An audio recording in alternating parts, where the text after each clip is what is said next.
Hai,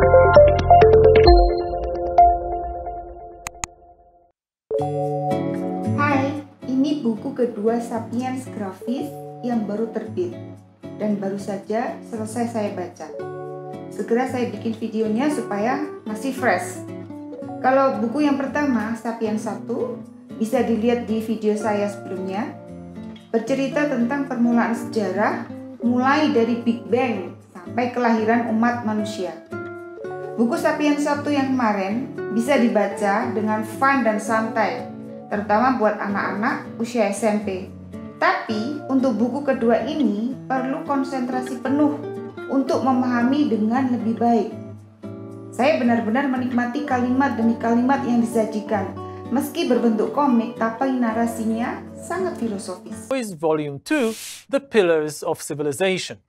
The new book can be read on its own or as a continuation of the epic journey of our species. The Pillars of Civilization sends us back 12,000 years to the agricultural revolution and tells the story of how humans transformed themselves from nomadic hunter-gatherers into farmers.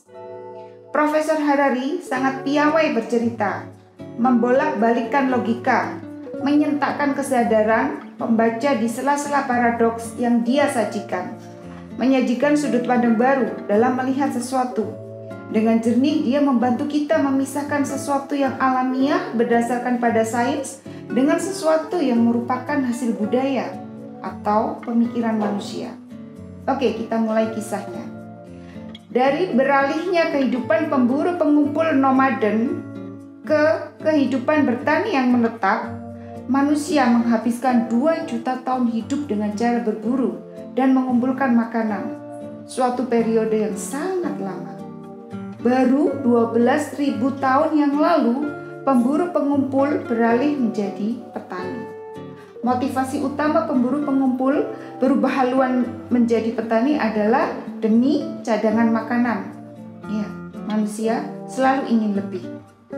Alih-alih hidup berkecukupan pangan dengan beralih menjadi petani, Sapiens malah seolah-olah diperbudak oleh tanaman yang berhasil didomestikasinya. Ambil contoh gandum.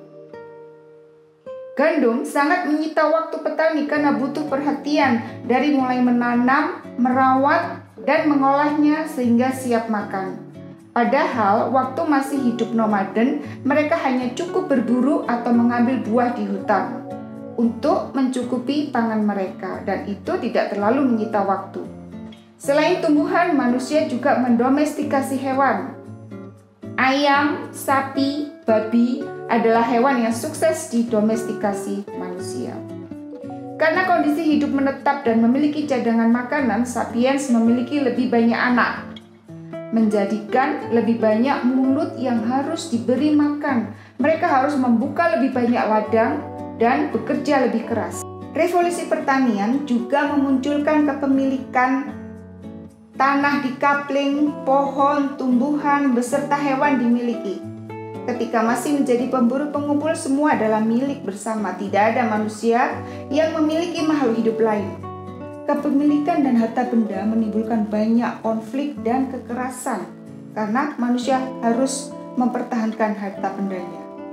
Revolusi pertanian juga memunculkan elit-elit seperti kepala suku, pemimpin politik, dan pemimpin agama yang manja dan malas karena mereka tidak bekerja sebagaimana para petani bekerja.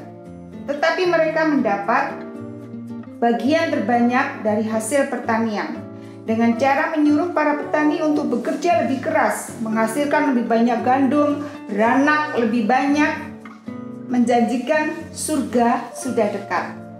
Revolusi pertanian memberi kita satu pelajaran penting. Upaya manusia mencari kehidupan yang lebih mudah menimbulkan kejadian besar yang mengubah dunia dalam cara-cara yang tidak dibayangkan atau diinginkan. Tak seorang pun merencanakan revolusi pertanian atau berniat membuat manusia bergantung pada padi-padian hasil budidaya. Berikut ilustrasi imajinasi saya jika kita umat manusia tidak beralih ke kehidupan pertanian dan tetap sebagai pemburu pengumpul. Perhatikan ilustrasi berikut.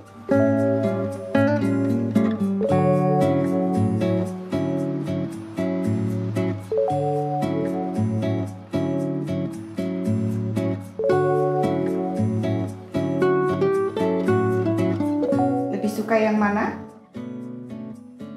Bagaimanapun, revolusi pertanian sudah terjadi dan gak bisa batal. Dan dia mengubah segalanya. Pemburu pengumpul tidak punya banyak barang karena mereka hidup nomaden. Revolusi pertanianlah yang memunculkan benda milik pribadi. Manusia memiliki ladang, hewan, dan tumbuhan. Mereka mendapat gagasan bahwa bisa memiliki manusia lain sebagai budak. Dan laki-laki mendapat gagasan bahwa mereka bisa memiliki perempuan. Tentang narasi ini akan saya buat video tersendiri dengan tema revolusi feminis. Selanjutnya, manusia membangun desa, kota kecil, dan kota besar. Kota-kota ini bergabung membentuk kerajaan dan jejaring niaga. Apa yang bisa menyatukan jutaan orang yang tidak saling mengenal untuk bisa bekerja sama? Jawaban yang diajukan oleh Profesor Harari adalah mitos. Berkat mitos, manusia membangun kerjasama massal raksasa yang sangat mencengangkan. Ketika manusia mulai membuat kisah-kisah tentang dewata agung dan manusia terpilih, manusia pun siap menciptakan kota, kerajaan, kekaisaran, bahkan menciptakan negara dan bangsa. Kerjasama mungkin terdengar manis dan tanpa pamrih, namun tidak selalu sukarela dan nyaris tidak pernah egaliter. Kebanyakan jejaring kerjasama manusia didasarkan pada penindasan dan eksploitasi. Kerajaan Babilonia, kekaisaran King, kekaisaran Romawi, semua dibangun berlandaskan kisah-kisah, mitos, dan fiksi. Kemudian manusia perlu tatanan khayalan, yaitu norma-norma sosial yang mempertahankan keberadaan kerajaan tadi. Jadi, kerajaan, kekaisaran, dan bahkan negara modern semua dibangun berdasarkan mitos.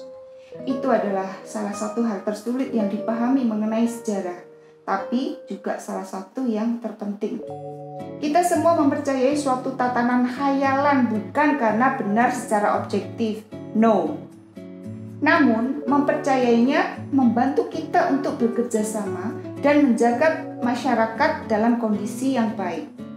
Tatanan khayalan hanyalah satu-satunya cara untuk membuat banyak orang yang tidak saling kenal bisa bekerja sama.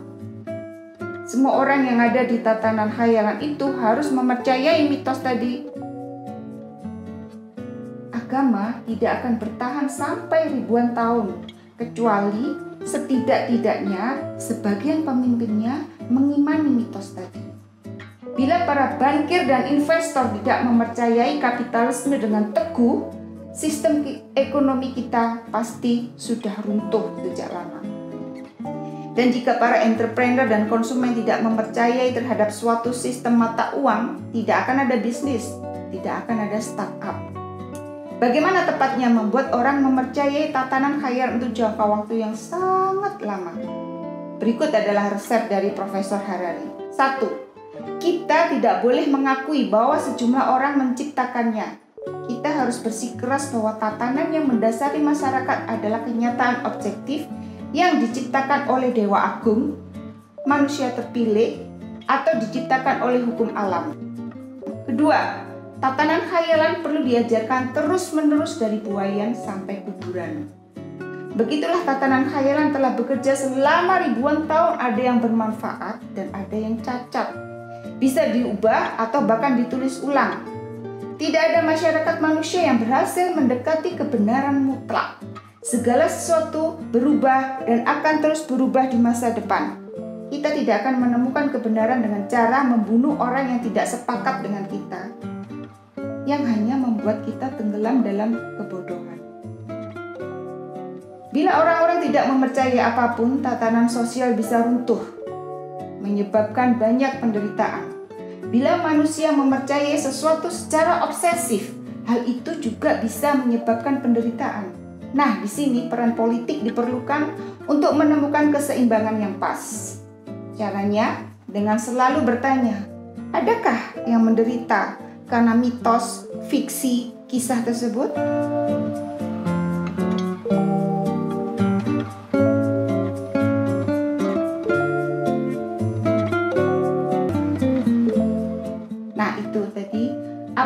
bisa saya rangkum dari buku kedua Sapiens Graphics.